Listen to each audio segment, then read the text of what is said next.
Now controls. Before controls,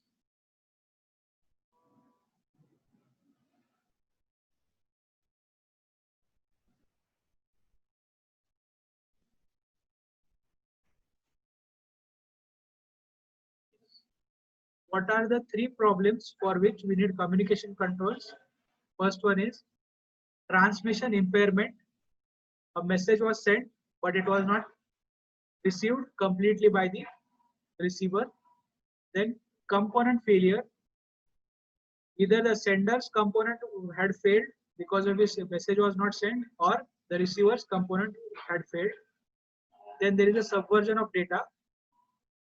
The message was sent to A, but the message was received by B. Okay. Hacker, what the hacker did was he diverted the message from A to B. Okay. So subversion of data. So there are three exposures. Either there can be transmission impairment, or component failure, or subversion of data. You can remember this as TCS.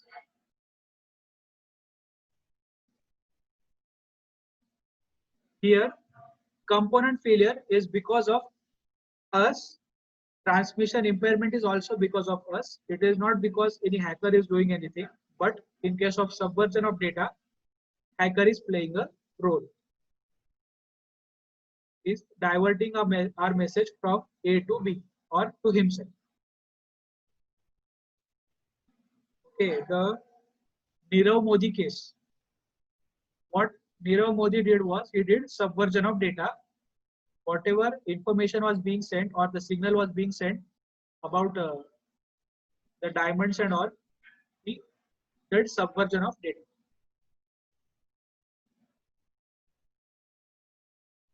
Now let's see what are the controls that we have for communication control. Communication exposures. Okay. First one is physical component controls. Now let's see what are the physical component controls. We will directly see what is transmission media. Transmission media is basically the component through which we are transmitting data. Okay. There will be a sender, there will be a receiver, and this is a physical device that we will use to transmit data. That is what we will call as transmission media. Now it can be either guided, bounded media, or unguided media. Now what is guided media? You can actually physically see or touch it. It will be either a twisted pair cable or a coaxial cable or an optic fiber cable. Okay. So basically wires. So you can see the wire, and if you can attach it and all, we will call it as guided medium. Okay. The data transmission will go only in the direction of this guided medium. There is no problem in the direction flow or the communication in using this guided medium.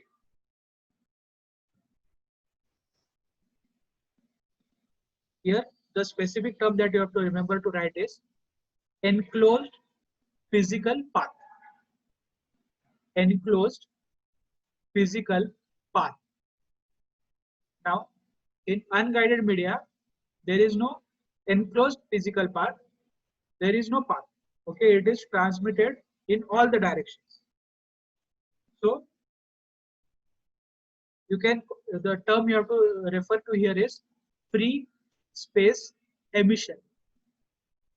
Once again, free space emission. For guided media, remember enclosed physical path. For unguided media, free space emission. Okay, the radio frequencies that you get, then satellite microwaves, then infrared waves, all these are unguided medium. If you have the device, if you have the node to receive the messages, anyone can receive that message. That is why we call it as unguided medium. If you are transmitting public information, then you can prefer unguided media. For example, radio channels, TV channels and all. But if you are transmitting confidential information and all, you can prefer guided medium because it is an enclosed. physical path. But if you have a VPN, which is a virtual private network, and if you are encrypting the message, then also you can use the unguided medium. Just make sure you have a VPN and you are encrypting the data before transmission. After this,